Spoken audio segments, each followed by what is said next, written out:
What you cooking? Same thing I've been cooking the past 15 years with the hope of poisoning you. Ain't working so well. Not yet. Be honest, though. Tastes bad enough to kill a man. I never was much of a cook, but I did try to be a good wife. And you have been. Given what we was and what we came from, I think we've gone and done okay. I look at Jack. I look at him, and I think we've been blessed. Maybe he can be something more. He's a good kid. He can be whatever he wants to be. He ain't gonna be no frontier gunslinger killing and running no gang, though. That way's over. Railroads and government and motor cars and everything gone and done away with all that. And he ain't gonna marry no orphaned working girl running with a bunch of hucksters, neither. If he meets one like you, I hope he'll marry her. Stop. For an illiterate gunslinger, you sure know how to make a girl blush. God damn crows! John! You have got to go deal with them. They've broken into the silo again and are eating all the corn out from it. Of course, my angel. Wait, get out of there. All right, all right. Come on. Scat. Shh.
Finally.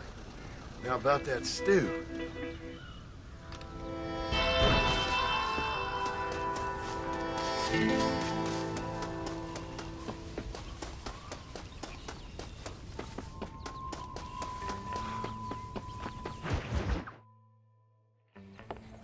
John, we got a telegram from some lady friend of yours, a Bonnie something or other. Something you ain't telling me? Bonnie McFarland. She's a friend. Mm. Saved my life when I went after Bill and nearly got myself killed again.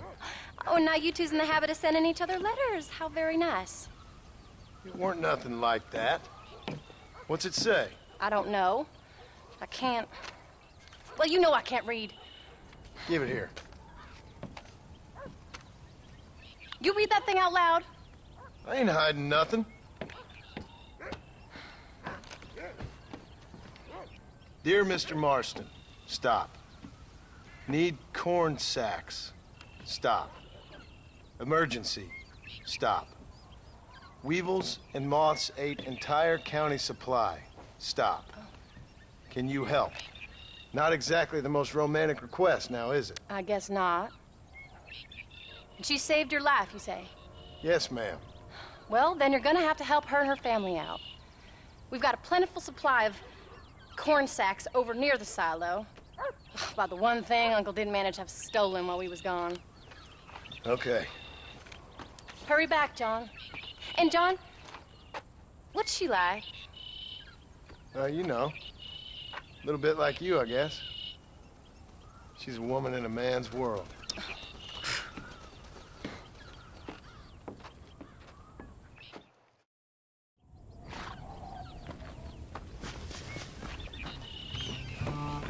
John, wait!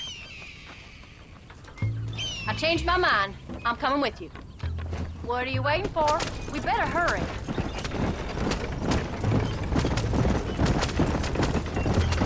I don't think I can let you go off again without me. Fair enough. I'm glad of the company. You only had to ask.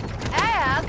I was waiting for you to ask me. I thought you'd want to keep an eye on the boy. Oh, while you were off cavorting with cowgirls in the next county?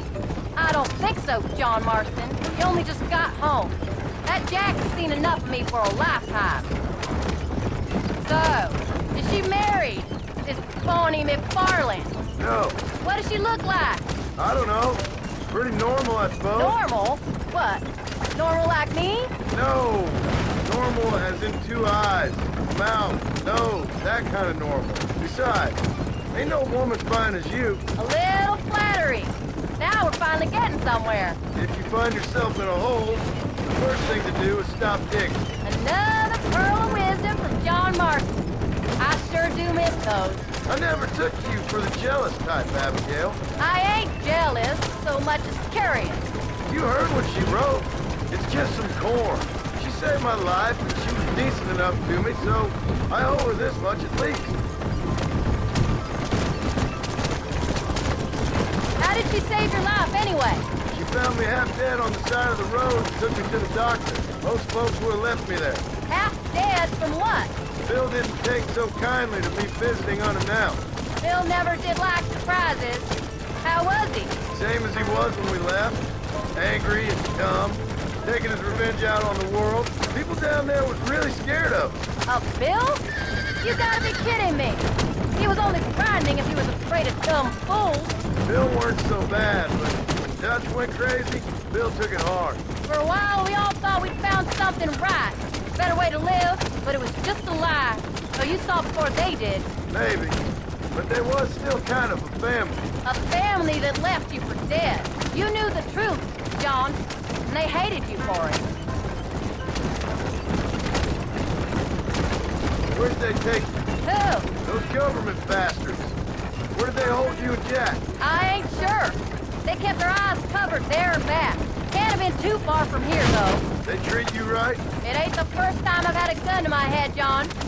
You're forgetting your marriage proposal. Very funny.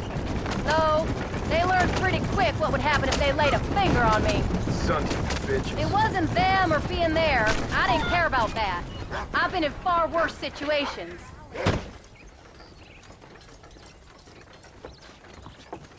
You came.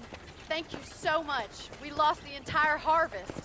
Miss McFarland, I'd like you to meet my wife, Abigail. Oh, ain't you quite the gentleman all of a sudden? It's a pleasure to meet you, Mrs. Marston. Likewise. Thank you for saving my husband's life. And for teaching the miserable old goat some manners, among other things. I didn't teach him anything. I know better than to try to change a man. You should meet my father. Oh, people can change, Miss McFarland. John and I have to believe that more than anybody. This is a decent first harvest for you, John. You should be proud. That's good land you got there. How are you feeling, Mrs. Marston? From what your husband told me, it must have been awful for you.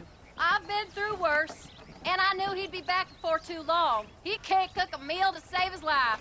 Abigail, in my darkest hours, when I was most homesick, just the thought of one of your rat meat stews kept me pushing forward. Well, about as amusing as a weeping saddle sore, ain't he, Miss McFarland? If you're gonna start yammering about women's work, John, I'd say you might be in the wrong company. I'd say so, too. I never felt so outnumbered.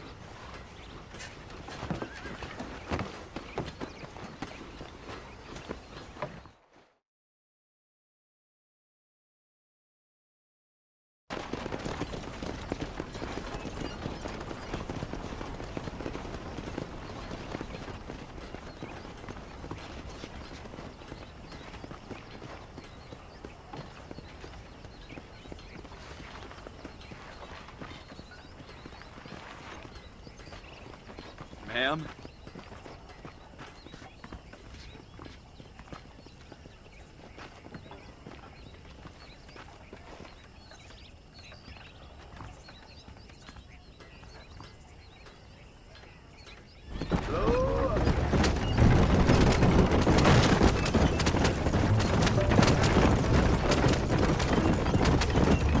So, name is Bonnie.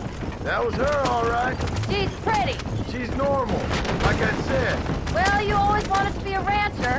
I'd have thought she'd be just your thing. The perfect rancher's wife, if I ever saw one. I already got a rancher's wife. I'm only teasing. I like her, and I'm glad she saved your life. Most of the time, anyways. The McFarlands are good people. She did blush better than a shepherd's sunset when she saw you, though. I have that effect on women. You've clearly had one too many blows to the head. You ain't wrong about that, Mrs. Marston.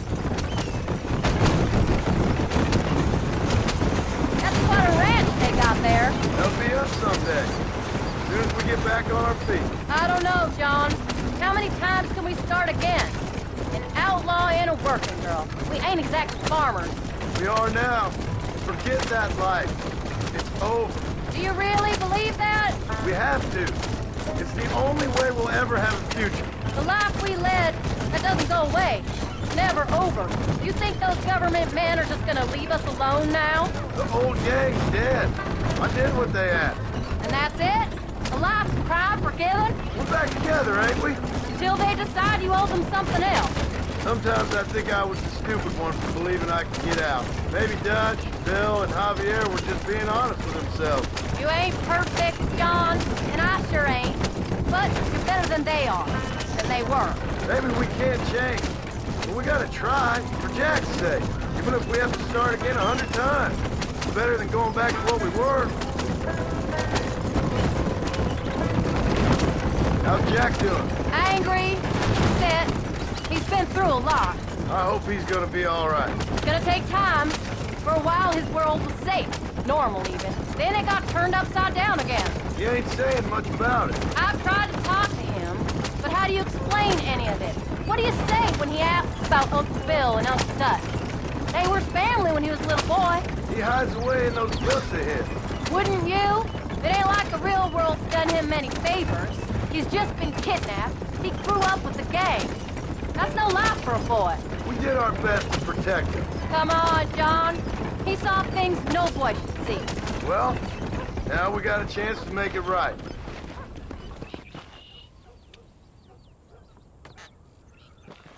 We did good today, John. I guess I better go fix us something to eat.